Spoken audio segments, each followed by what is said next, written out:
Alright, so I watched Yuri Kuma Arashi, and I thought that, it's odd. Of course, it's the creator of Penguin Drum, it's going to be odd, but I think I don't really know how to describe it. There were a lot of unanswered questions, but the thing is that it's the first episode of a series, and so I'm not going to judge all of these unanswered questions.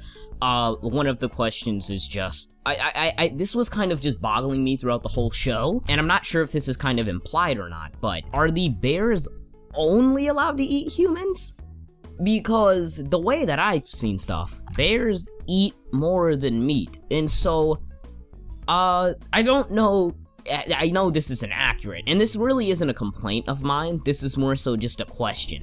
So, are they legitimately only allowed to eat humans? Because if they're not, then is it just personal preference that these things like to eat humans? This seems like this would fit more like in the lines of a plot twist more than anything, so I'm not really worried about it. The characters, in my opinion, were really dull, and that's because I think the main three characters are, what are her name, Kuraha, and then the other two bears that she saw. So in terms of characters, I don't even think we've actually been, like, well, in technicality, yes, we've seen most of the characters, we haven't actually been introduced to any of them. The animation seemed kind of average for the most part, the art looked good, but it wasn't anything spectacular. What I did really like about the presentation, however, was the OST.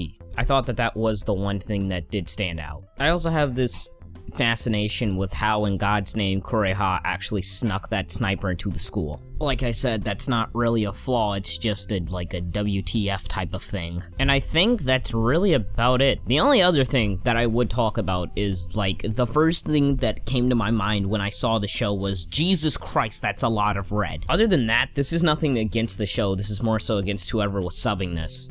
I do understand, Funimation took forever to get these or to just get the show out. And so, I'm not blaming the fan subs in any way whatsoever. But, I do thank you for actually doing the sub, but it was really bad. And I'm not really saying in any way that I myself could do better, but I think anybody that did watch it, outside of Funimation, you know, you've already heard my reasonings on this entire Kiss anime type of controversy. I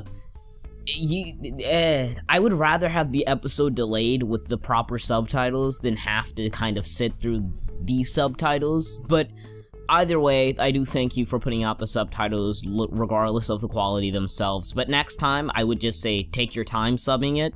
I don't really mind the show being delayed a day or two. Taizai got delayed a day or two, I think, but at least the subs were quality, except the outlines. They just blended in Taizai, whatever. But overall, yeah, good episode, or I don't know really what to call this episode. I wouldn't really call it good, but I wouldn't call it bad. I'd say it left a lot of questions to be answered, but it did intrigue me, so I will keep watching. Anyways, thank you guys for watching. If you guys did enjoy, please leave a like, comment, and as always, I will see you guys in the next video. Deuces!